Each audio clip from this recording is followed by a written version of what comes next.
He gives us his all: speed, endurance, power. Yet his wild spirit burns bright.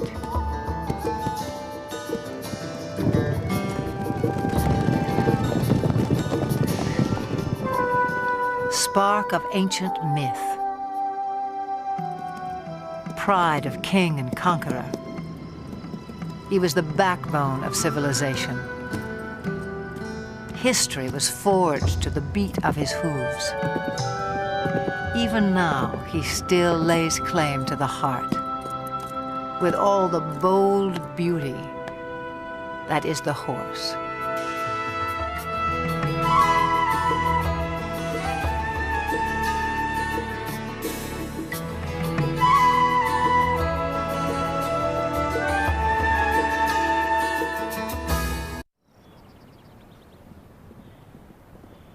Summer sets off fireworks in the mountains of southern Montana.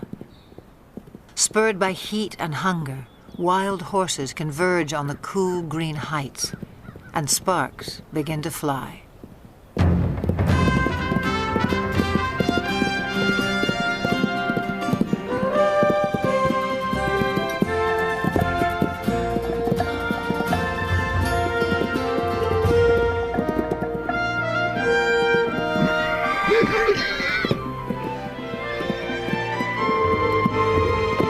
Stallions spar and court young mares in a drama as old as the hills.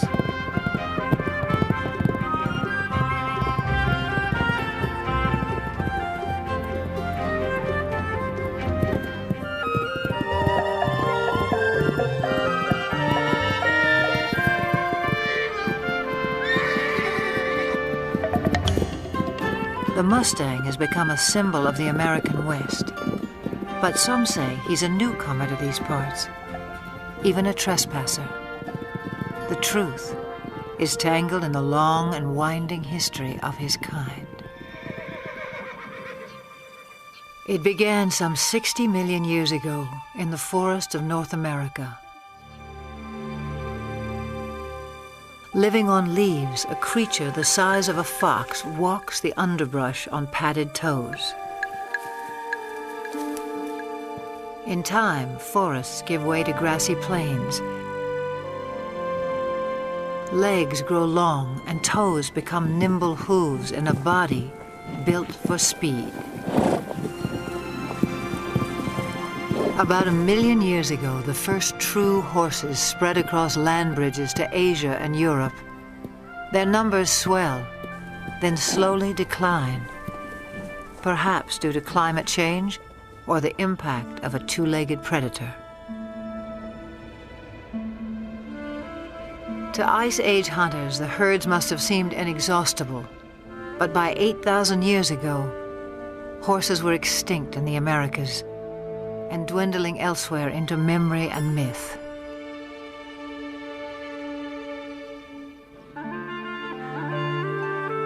Then somewhere on the steppes of Eurasia, at least 4,000 years ago, the horse inspired someone as more than just a meal.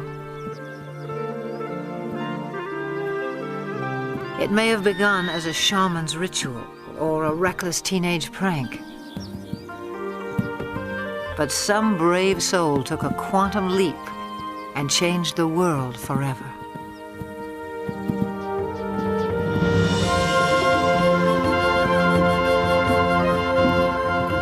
The horse utterly changed our sense of distance and speed. He carried us forward in space and time and made our world smaller. Great equestrian cultures arose and thundered across antiquity. Today, most have vanished, but here on the steppes of Mongolia, little has changed since the time when the horse became a way of life. Nomads still measure their wealth in livestock and move vast herds with the seasons.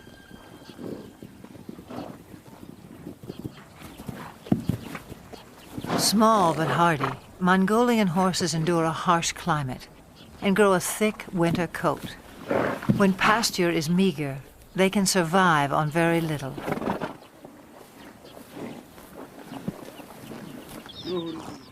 Mongolian nomads also herd sheep, goats, and cows, but horses are their greatest pride. Revered, they are largely reserved for riding, and one other important role. Mongolia's national drink, called arak, is fermented mare's milk. Life in the saddle begins early, in keeping with a local proverb. A Mongolian without a horse is like a bird without wings.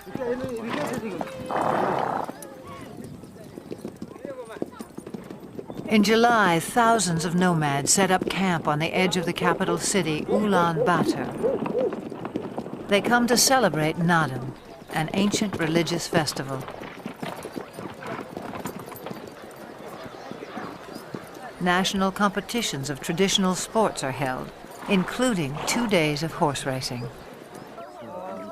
One of the country's top horse breeders, Hang Medic, traveled over a week to take part in what will be his 30th Naadam. From a herd of 400 head, he has brought his 12 fastest horses. Also in tow are his grandchildren. For good reason.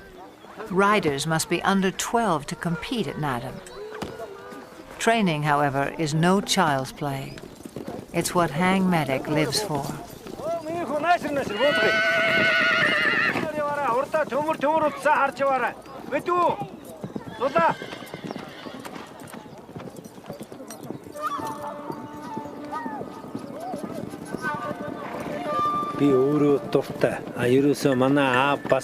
Horse training is a passion.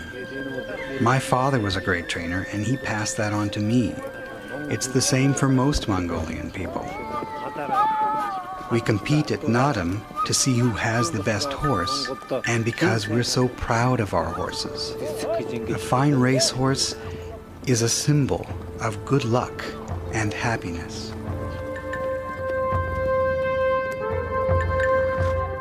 On the day of the first race, preparations begin at dawn. Hats and bright silks will help families spot their little jockeys at a distance. The distinguishing mark of a racehorse is a leather tail wrap, always wound clockwise. Forelocks are also bound. Hang Medic enhances the look with a charm bearing Mongolia's national emblem. He has high hopes for this young stallion. With an offering of mare's milk, Hang Medic's wife invokes the sacred powers of nature to bless horses and riders. A circle of incense purifies. A drop of arak protects from harm.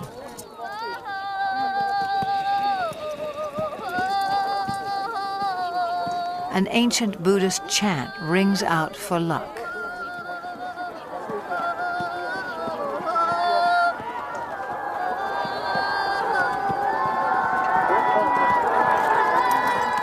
Some 500 riders will compete in the first race. Parents on horseback swell their ranks. By tradition, they circle clockwise at a staging area near the finish line.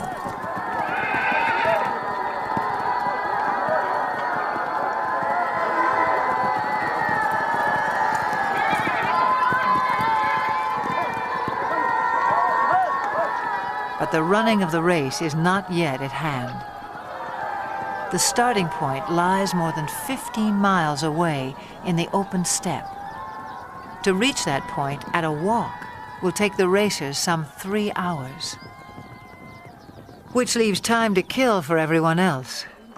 Nomads like Hang Medic take the moment to catch up with old friends and trading partners.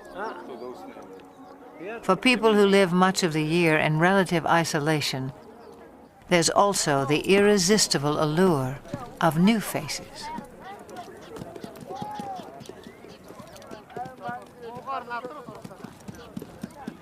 For now, small talk belies the drama that's erupting miles away.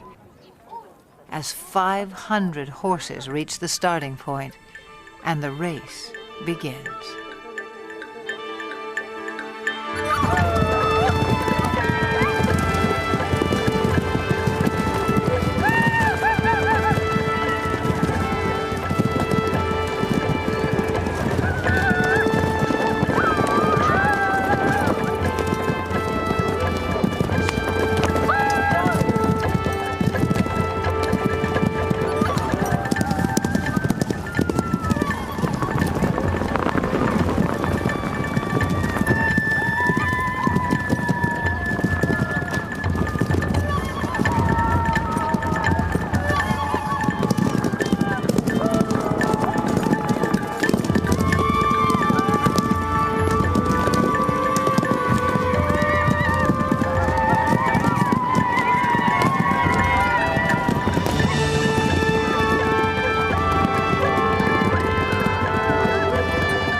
Long before they can see the racers, spectators crowd the finish line. According to myth, the dust kicked up by winning horses showers happiness and prosperity on all those it touches.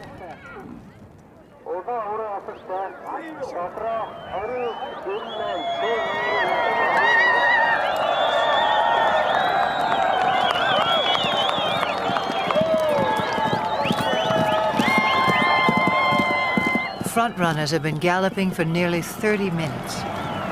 By Western standards, this might qualify as an extreme sport. But these are the descendants of Genghis Khan, who forged the largest land empire ever known on horseback.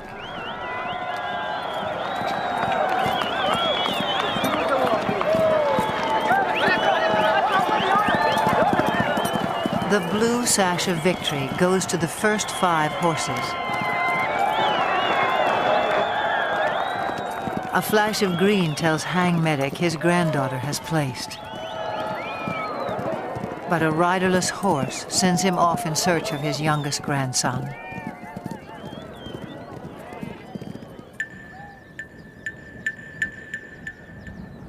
After an initial flurry, racers trickle in for another hour.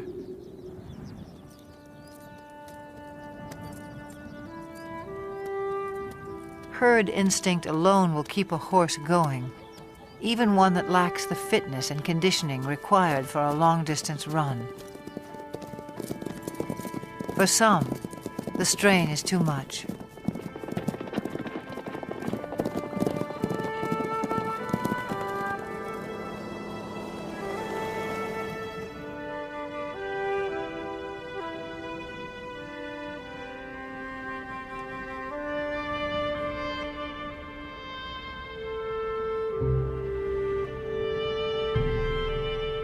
When a horse dies on the racetrack, the trainer is dishonored.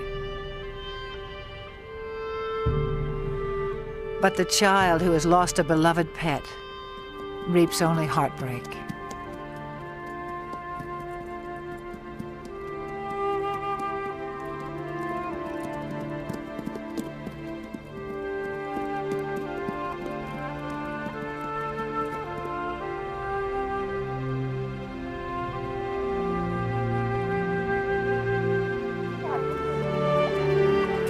A fall near the starting point dashed the hopes of Hang Medic's grandson. His horse is safe, his bruises minor, but his 6-year-old pride will sting until the races are over.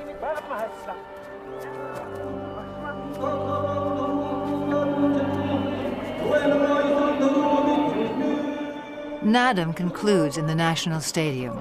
with a parade of champions. Hang Medic is twice a winner. His grandchildren take 2 of his horses through their victory laps.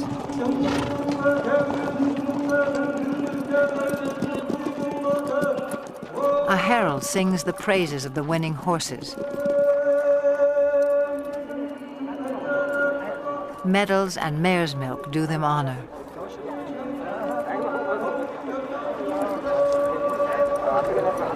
But for each little rider, the highlight is a kiss from the president of Mongolia.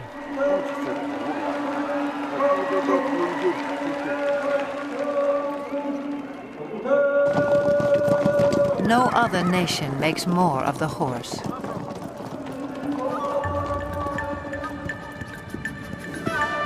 Fiery steed, faithful servant. He is all good things to the Mongolian people. In return, they may succeed in saving the last truly wild horse on Earth. Before the rise of civilization, his kind ranged throughout Asia and Europe. Alert and aggressive, they were elusive prey with their camouflage of tawny coat, their upright two-toned mane. These horses were already rare in 1878, when Russian explorer Nikolai Przewalski returned from Mongolia. He carried a skull and hide that would prompt the announcement of a new species.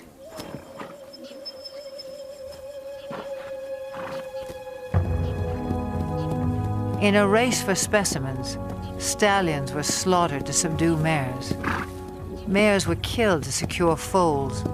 Dozens died en route to zoos and animal collectors in the West.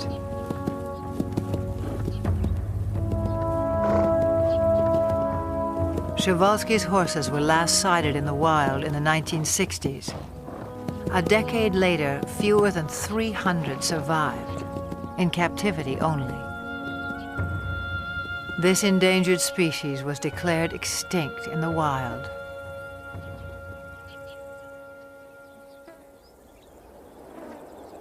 In 1992, 16 Przewalski horses from European reserves touched down in Ulaanbaatar. Their journey was the crowning achievement of Dutch conservationists and Mongolian authorities. Transports were blessed with mare's milk as the horses arrived at a nature reserve established in their honor. The homecoming delighted local people. Their name for the horses is Taki. The word also means spirit.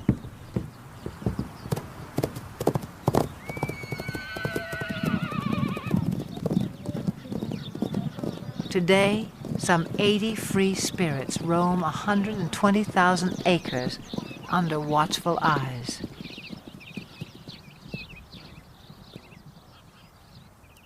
Park rangers closely track the animal's health and behavior. Breeding success is high. 2 generations have been born in the reserve. To increase the gene pool, horses are still brought in from the West.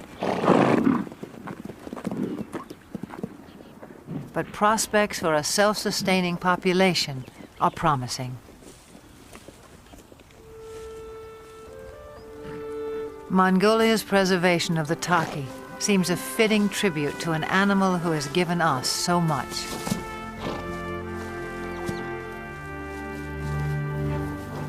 Domesticated, the horse revolutionized our world, but in the process, he was also transformed.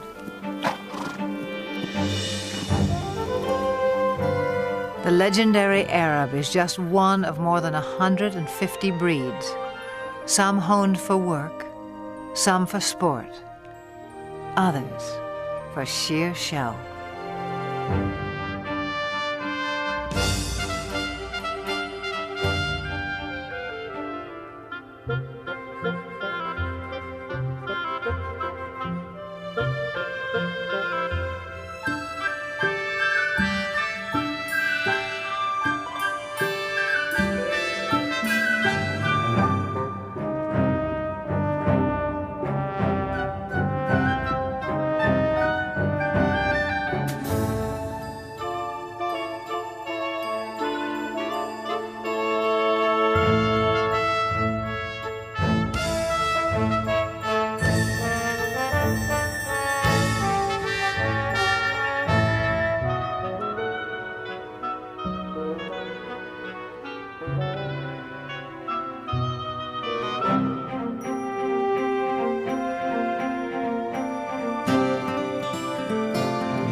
The Spanish horse boasts one of the oldest pedigrees.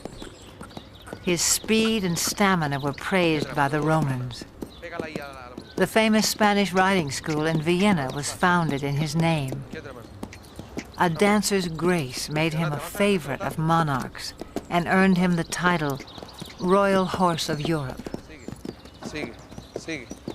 Today, he inspires a new generation. At the Royal Andalusian School of Equestrian Art in the town of Jerez in southern Spain. Few gain admission here. Only first-rate horses, trainers, and students. A strict curriculum has produced several Olympic competitors. The school also keeps tradition alive. Once a week, the public is invited in to enjoy the splendors of another age. In 18th century costume, riders recreate the height of classical horsemanship as it was practiced throughout the courts of Europe.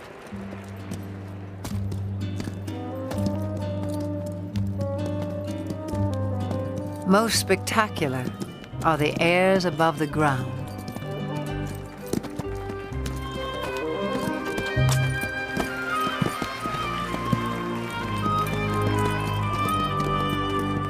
Horses naturally leap and kick when fighting. Centuries ago, cavalry mounts were trained to perform these moves in battle.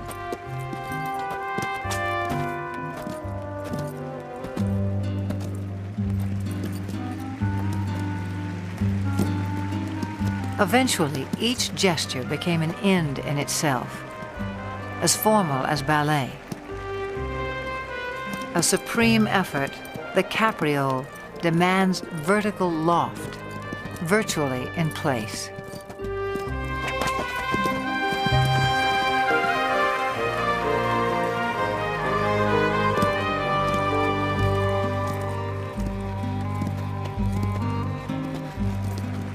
Few can perform this exacting dance with the power and precision of the Spanish horse.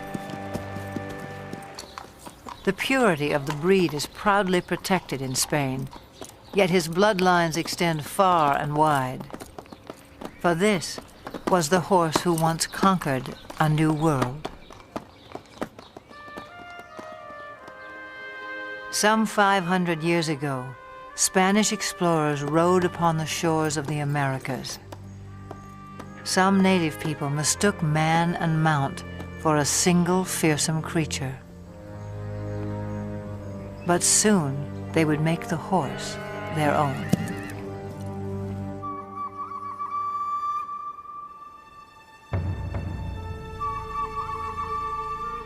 Through stealth and trade, Native Americans embraced the horse. It was said they came to each other like long-lost brothers.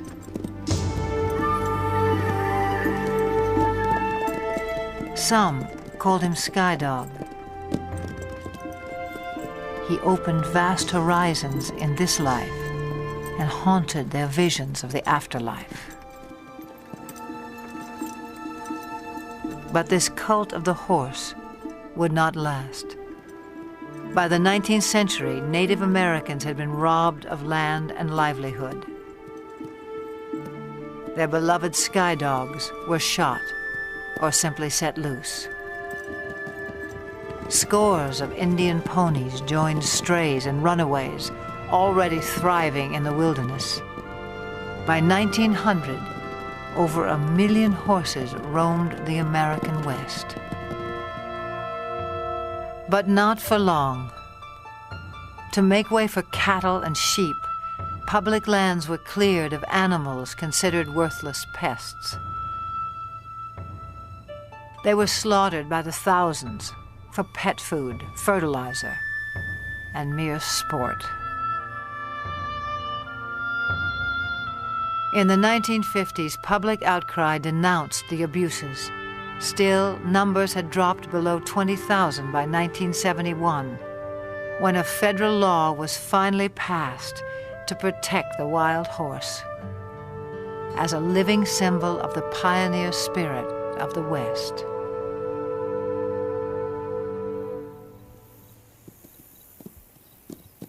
Today, the Bureau of Land Management oversees some 45,000 horses on public lands in 10 states. On the Montana-Wyoming border, the Pryor Mountain Wild Horse Range is home to a herd of about 160. Most live in small family groups of several mares, their foals, and a single dominant stallion. His role is to guard his harem and protect his growing offspring.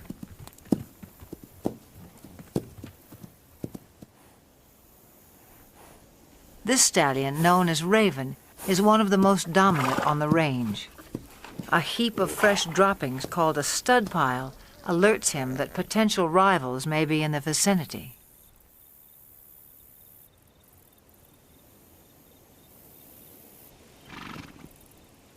A band of young bachelor stallions prompts Raven to move his family to a safe distance.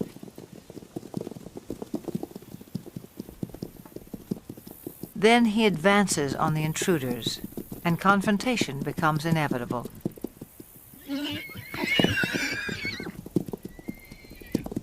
Raven may be outnumbered, but at 10 years old, his maturity and experience give him the advantage.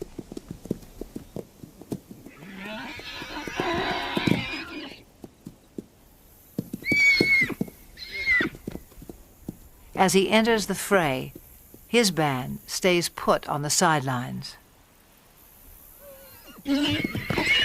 Most clashes between stallions are more about asserting rank than inflicting harm, and serious injuries are rare.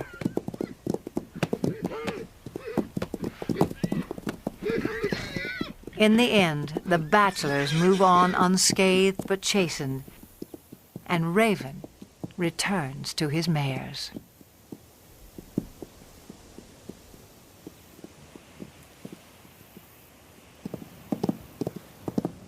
Occasionally, even mature stallions form alliances.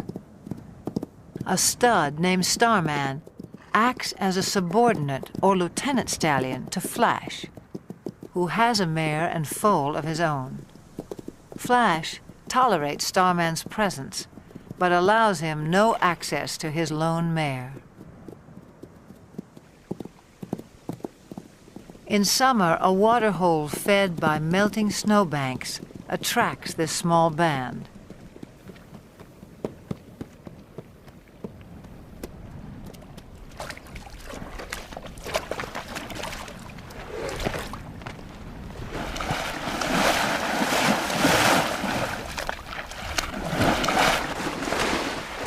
The mare enjoys a soothing mud bath, while her 3-month-old foal plays with the idea. But for now, the water holds no appeal for Flash's lieutenant stallion.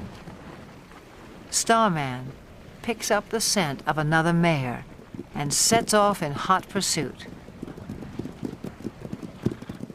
The mare's yearling son tries to intercept Starman, but fails to impress such a mature stallion.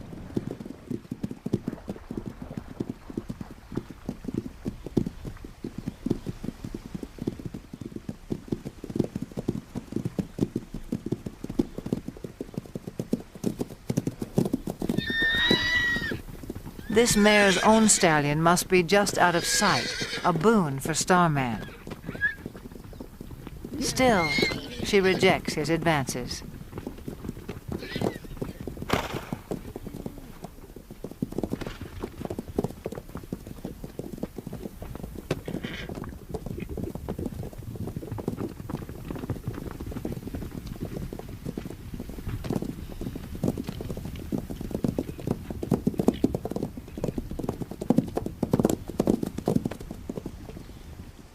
In the end, she gets away, and Starman can only observe the tactics of a more successful suitor.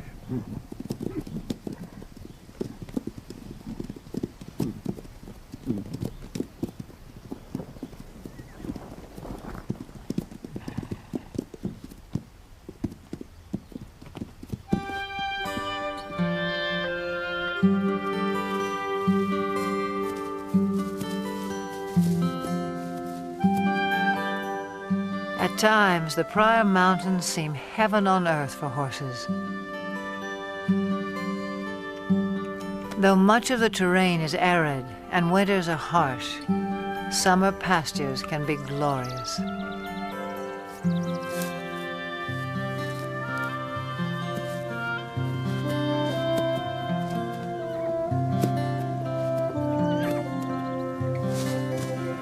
The horses have few predators to fear.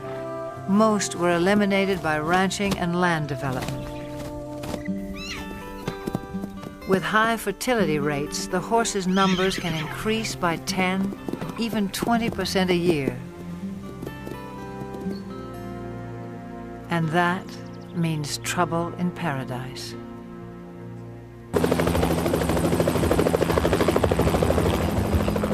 In the last 3 decades, the Bureau of Land Management has removed more than 100,000 wild horses from the range. The roundups are intended to protect public lands from overgrazing and ensure the health of the herds.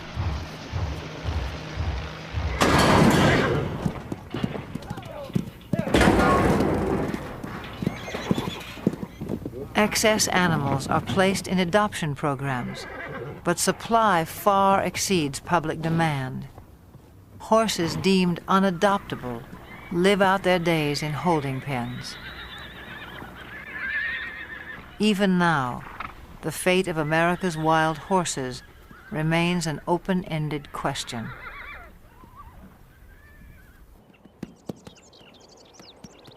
Some 4,000 years of domestication have failed to deprive the horse of his wild instincts.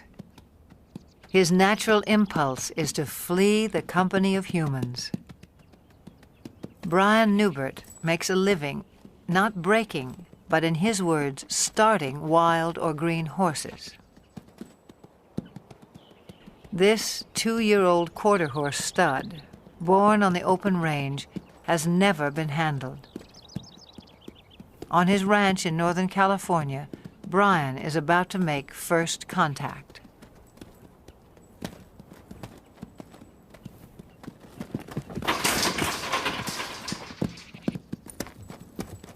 Brian will chase the horse until he turns to face his pursuer. The goal is capture the animal's attention and keep it. I'll ask again. Good. Now let's see if he leaves with his hindquarters or if he leaves with the whole horse. See, here's the first little part is going to happen here in just a second, I think.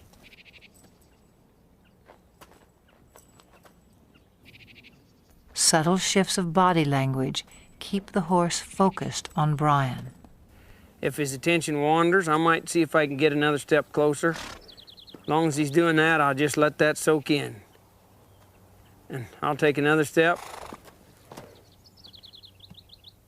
And I'll take another one here. He's having trouble with it, but he's trying.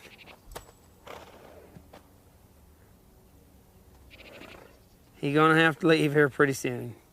And I'll try to direct him back. There, he adjusted in the rear quarters. That's what I'm gonna need here.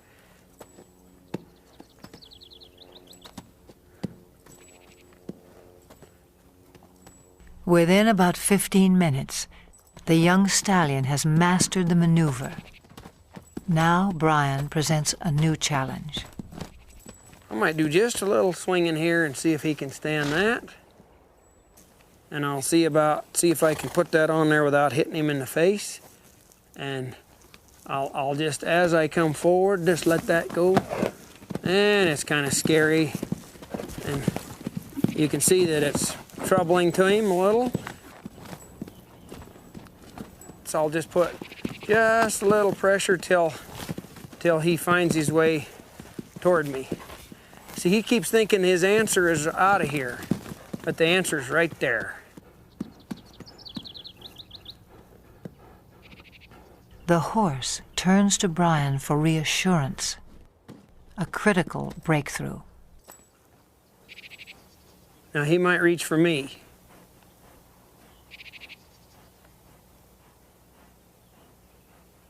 Let's see if... He come in here, I'll see if I can get another half a step without scaring him. See how he's reaching for me? Now here's a spot where you want to watch their ears, because some of them they'll take a run at you. Now I'll just wait here till he reaches. Like that. See him smelling me instead of... There's the first, second time he's ever been touched by a human, or he touched a human, I guess, instead of... Now again, let's see if this head shaking will disappear. I'll just keep a little tension there, and I'll see if he'll reach for me. And pretty soon I'll reach for him, like right there. We sort of met one another. A little bit of touching there.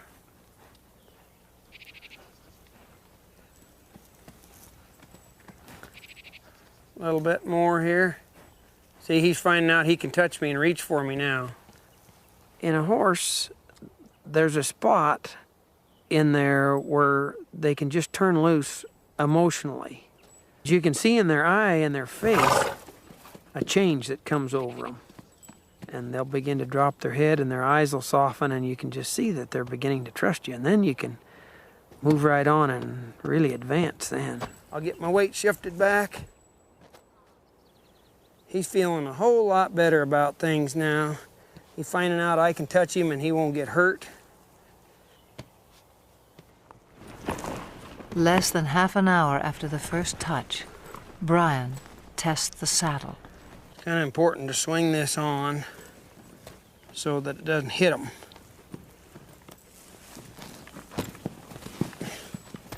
So this grab will gradually just lays right over on their back like that. I don't mind seeing one buck with the saddle, because being a prey animal, that's his responsibility to not let anything stay up there. That's where the predator has the best advantage. If he can get above and stay with them, then he can have himself a meal. Pretty dreamy now, but we'll see what he's like when he feels that saddle on there. I'd rather he test the saddle out before I get on than after I get up there. Now I'm gonna move him off, but ever so softly, if I can. I'm not trying to make him buck.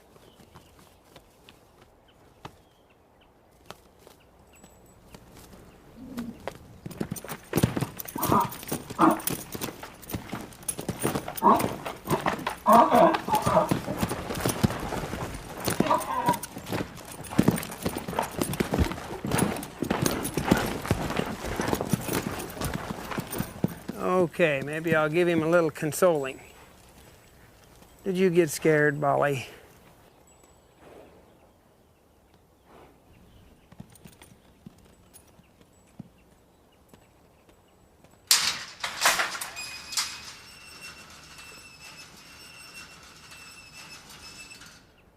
It's been less than 2 hours since Brian began work, a fairly routine first session.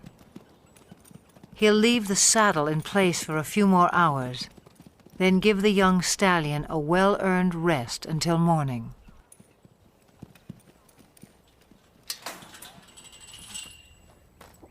Yesterday's fear gives way to recognition and trust. Today will be another turning point. Social animals feel safest in a group. As a comfort to the young stallion, Brian has corralled several other horses.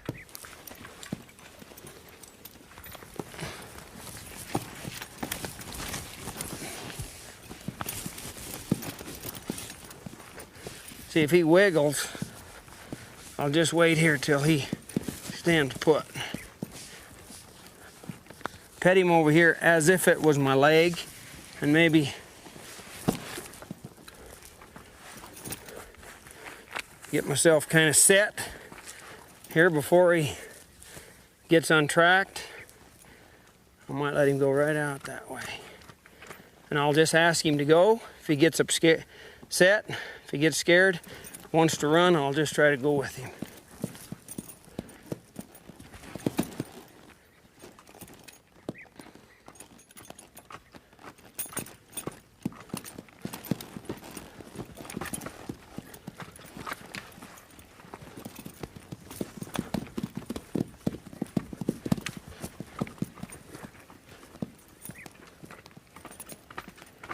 People ask me about this new way of working with horses. As far as I know, it's been around as long as there's been horses and man interacting with one another. I don't know how the first man could ever got on a horse for the first time without having something working for him.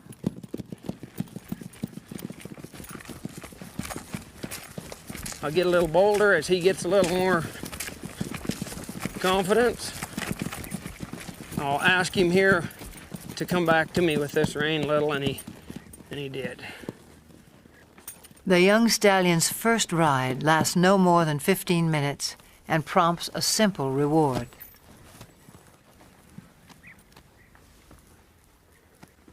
Hey, kid. This just kind of soothes them sometimes. Give them a little hugging. This is a place where a lot of them just can't stand you have you that close. And if you can show them that it's okay to be this close, why, it's a real relaxing, soothing kind of thing for them. They really have to trust you.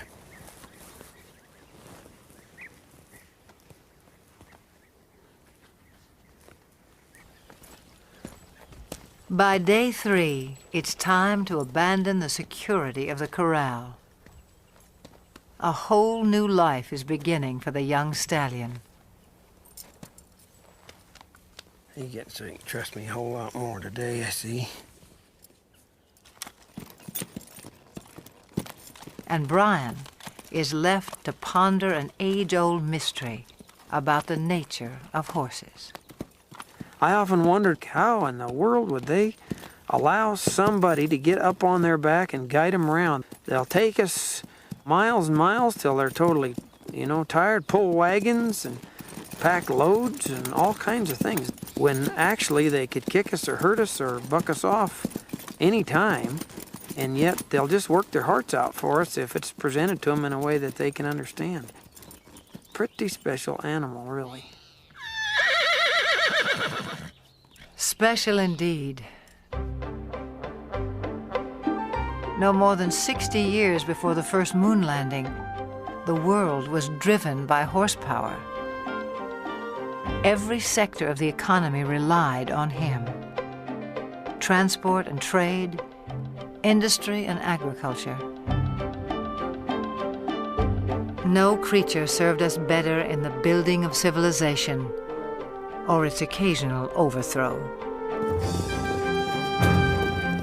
For millennia, the war horse prevailed in battle. If not for a horse, would Alexander have been great? Who can imagine Attila the Hun or Napoleon on foot? Over 1 million horses served in World War I. Nearly a third died. In World War II, tens of thousands perished in a battle of bullets and bombs. The age of horsepower was over. And yet there are more horses in the world today than during the 1800s, some 62 million. In an age of technology, perhaps we yearn all the more for the touch of something wild.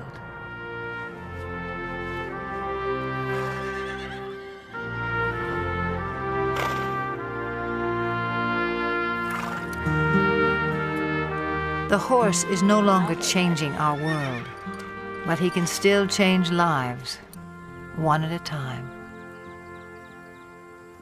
In central Georgia, Carol Woolley has loved horses since she was a child. In 1995, a friend told her about an old school horse who had seen better days as a fox hunter and jumper. His name was Carousel, and he needed a home. Carousel was in his mid to late 20s, a little lame, about 100 pounds overweight. He was a little sway back, just a good, quiet lesson pony. You like a goodie? Carol took good care of him.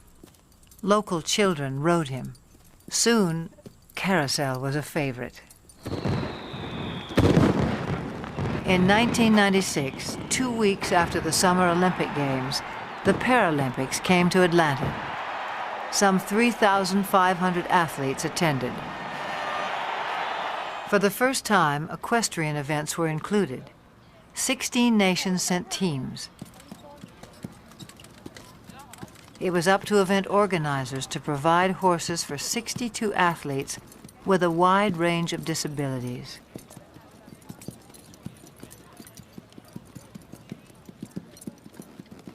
Each would be judged on precision, smoothness, and harmony of horse and rider while performing a set pattern in the arena.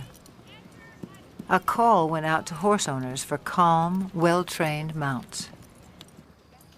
Carol Woolley volunteered 2 of her younger horses, but games officials were desperate for more. She thought twice, then sent for old Carousel as well. After a checkup, he was quickly put to the test.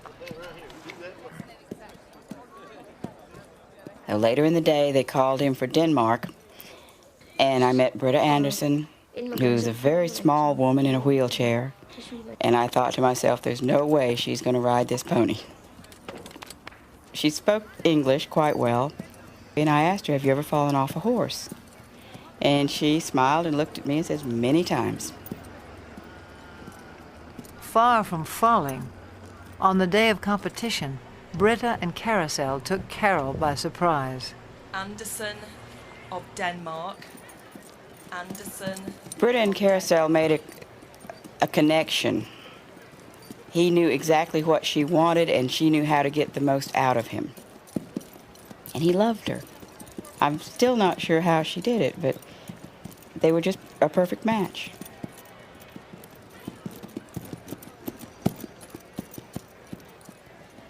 The judges agreed. The pair took first place in their division and received the highest score of all the competitors.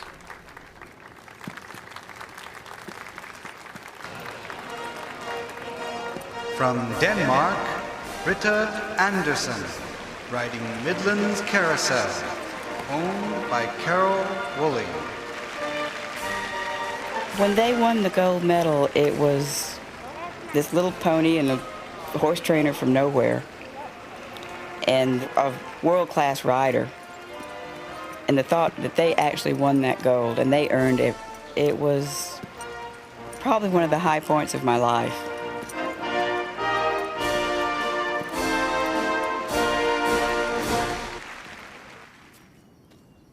By the time she returned home, Carol had decided to start a therapeutic riding school.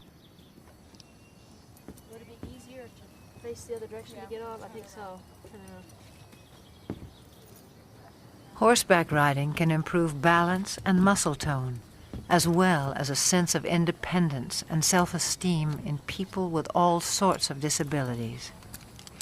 For Carol, there's no greater reward than to see someone like 13-year-old Sarah take her first ride. We got you now, kid. You're riding, kid. You're riding. You want your back? When you take a child out of a wheelchair and put him on a horse, he's immediately taller.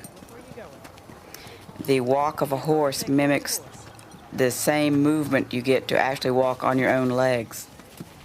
It gives them a freedom of mobility. It gives them control over something that they may have never known before. They can control where they're going.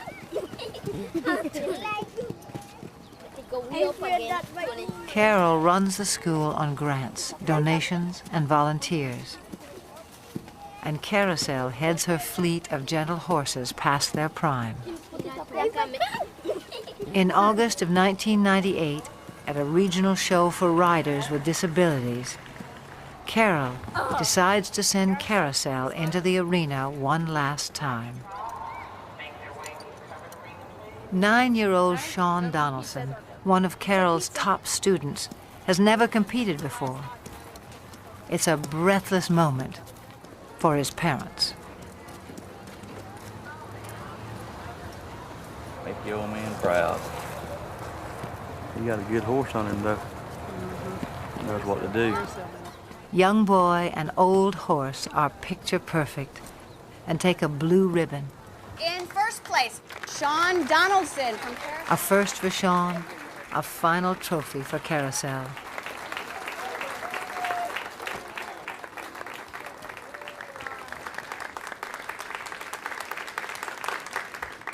The competition concludes with a ceremony. As a symbol of retirement, Carol removes the saddle from a little horse of unknown breeding who has meant so much to so many.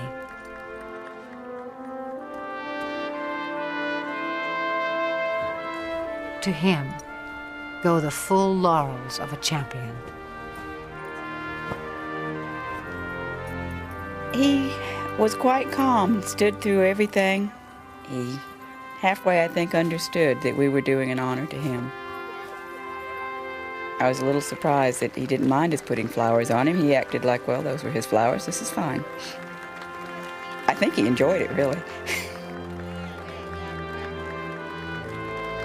He wasn't just an old sway-backed horse with a gray face. He was everybody's dream of a horse.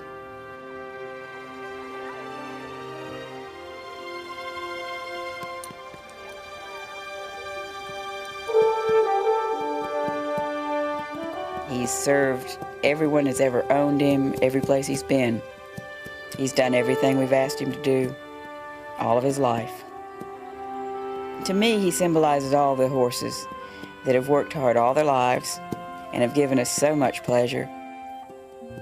He's a fairy tale of a horse, but there's probably thousands of them out there just like him. I guess he's the poster child for all of them.